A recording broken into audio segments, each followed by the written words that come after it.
Papa used to lift me up when I'm feeling lonely, lonely. Papa used to take me high when I'm feeling low, and he would rock me off to dreamland, wake me up with the morning sun. In his arms I found my peace, and all was alright with me. As you sing, I've remembered something you were saying about La La Land. Yes. Bro, can you imagine the stress I have? So get the men who can't sing, you don't have a note, like me. Well, you can rap. You can rap. Like me, exactly. So that's what I'm coming to. Yeah, he's a rapper. Can you imagine? This guy is a rapper, just in case you didn't know. My wife, Della, now doesn't sing, but it's just melodies she sings to my son. Yeah. I listen, and then your son is crying, expecting you to sing. I don't care how good you are. There's no way you're topping you. There's no way you're topping Della. So get creative. Yeah. When I freestyle, that's the mix. That rough love. Okay. My rough love is, gangster, we're going to freestyle. And so you do that. Oh, yeah, nice. And my son chills. He relaxes, and I'm freestyling just for my son because I don't know these lullabies by word, and just freestyling a lot of things. There's Lala Toto Lala. It's the easiest. You should learn it. You know what I envisioned was the baby is crying and it's just like, stop, drop, shut it down, open up shop. That would work. It would work, yeah. There's so many songs about mothers.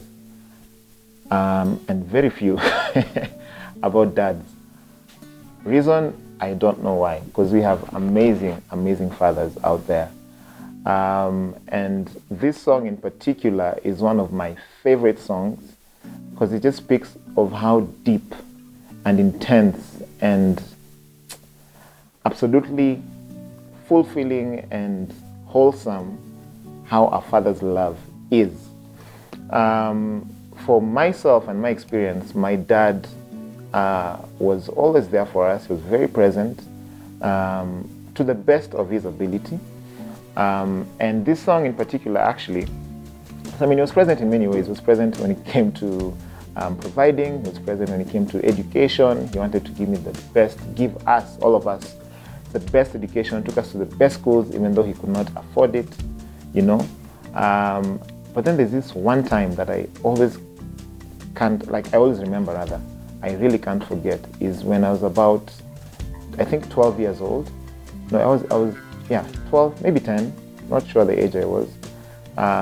And this one time he took me for a walk. So we grew up in Kariobangi South.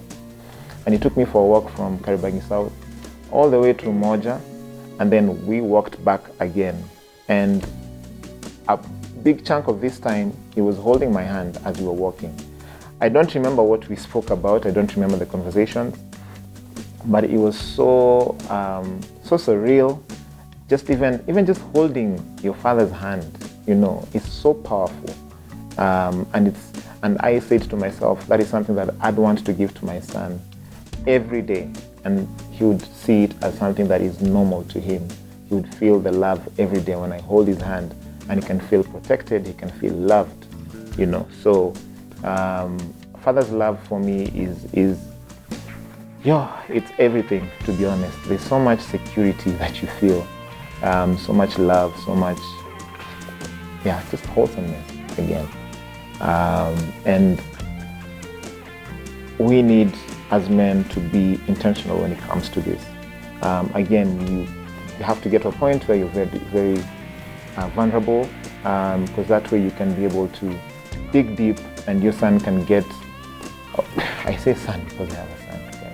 Your kid can get really in touch with you and with your spirit, and you feel the connection together, and you don't even have to say anything to each other. Again, as I said, I remember that walk, I remember it vividly, I remember even where we walked through, but I don't remember anything we said. Probably we didn't say much even, or we just blubbered things, or I was just too excited as a young man.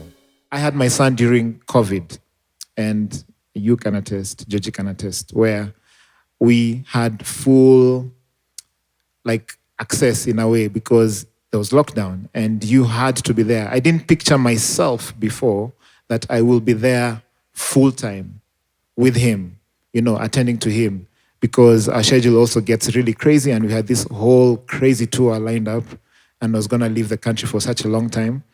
I was even not probably going to be here when he was born. It was that intense. So he was born in the pandemic and I spent every single day or other day with him at home.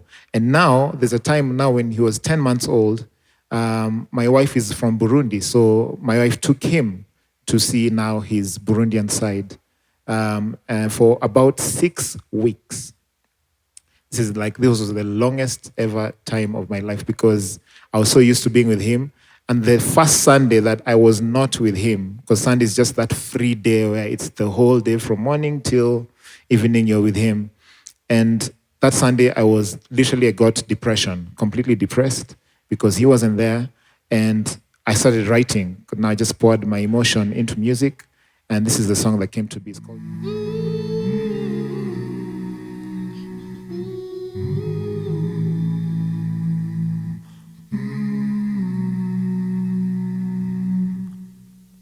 At the break of dawn, nitaenda safari, fly down to South Africa.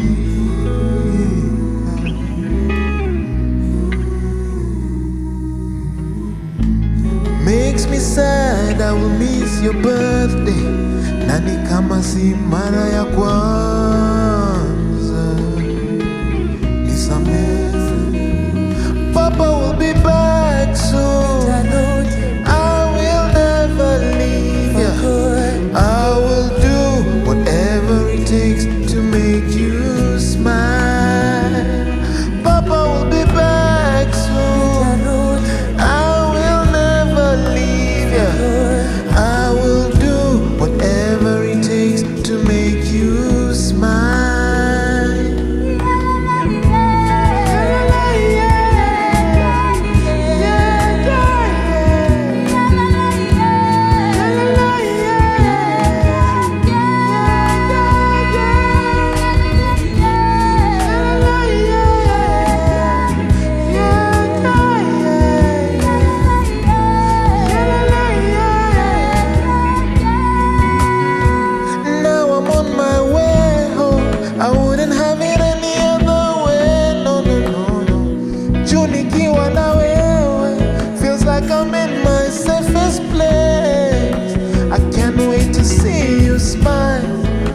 The minute that you see your face again, ili penzi la aina gani?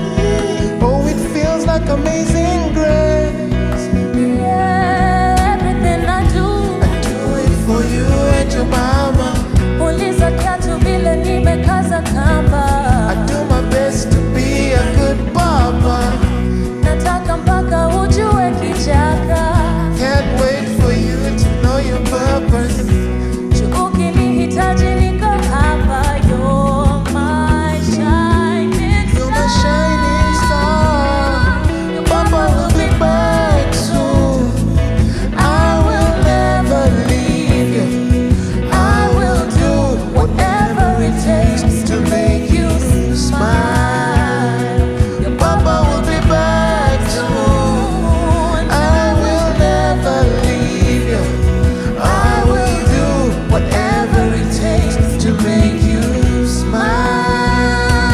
The conversation has gone. I'd like to just start with Thomas, where he was talking about, he wants them to do this, he wants her to do this, but she may not be interested. And I feel like I'm facing the same issue with my daughter, where, I've introduced her to the gym. She likes it, she doesn't love it. She's good at gymnastics, but, she's not willing to do as much as she should. So for me, I feel like what I do is I just try my best to put her in the situation where she kind of has no choice but to join in. So we're going to the gym, but whether you'll work out or not is kind of up to you, but she's in that environment and she's still absorbing in a certain way. Her gymnastics, it's crazy. 2 days ago, she came to me and she was like, so I do school pickups. Now on the way home, she was like, Papa, I think I want you to train me gymnastics because I've missed it and I really want to get good. I see these guys on TV and everything. So you see, that for me, it was like, whoa. So just keep putting them in that space, that environment, and they absorb as much as possible. Yeah. And in terms of daddy issues, I'd say I had them for a very long time, I feel, until I got my own children. I feel like for me, it was just, there are very many promises that were made, when you're kids, if you do this, you'll get this. If you do this, you'll get this. And when it doesn't happen, you just are pissed off, you're just mad, and you don't really understand what he's going through, and you can't understand what he's going through. But now, as your adults, as a dad, it's before you make a promise, I feel like you think more about it. You think about what happened and you try to make it happen, but sometimes you're just not able to fulfill your promises. And now it's like, what do they think of me in this situation? Are they building resentment? Do they understand why? So it's like you just try and explain your situation, but it's, again, hard for them to understand. But now, seeing that and it happening to me, my relationship with my dad has obviously gotten a lot better because I can relate to him. We understand what we're going through, what he went through. But he was great. He was always there, just very conservative, and that was also an issue. But I understand. I was a bit much. But I'd say just put them in the space as much as possible, and just don't push too hard. Just let them do it. But if they're good, then you kind of need to show them where they can be. I think for me, when we built the most connection with my daughter was when the mom left for the first time from home. And it was something that I feared a lot, but ended up being probably the most amazing 1 week I had with my daughter, actually, since she was born. A whole week? Yeah, and it's maybe a month ago or 3 weeks ago when Nico went to South Africa for a conference. And I was like, before that, the baby was breastfeeding and wanted to always go to sleep with the mom at night, always woke up wanting the mom. Yeah. And then I was like, okay, how am I going to manage? Am I going to be enough for her to cater for all her needs within that 1 week? And first, the nanny was with us for the first 2 days because I was freaking out a little bit. But I must say that the time without the mom, for me, was the time where I built like a really, really special connection. The daughter got used to me in a different way than she got used to me before, and she stopped breastfeeding after that. So we never really went back to the same pattern, and the connection that we built in that time was like really the most amazing. So I think for me, building the connection with the baby without the mom is actually the easiest. Because there is no escape.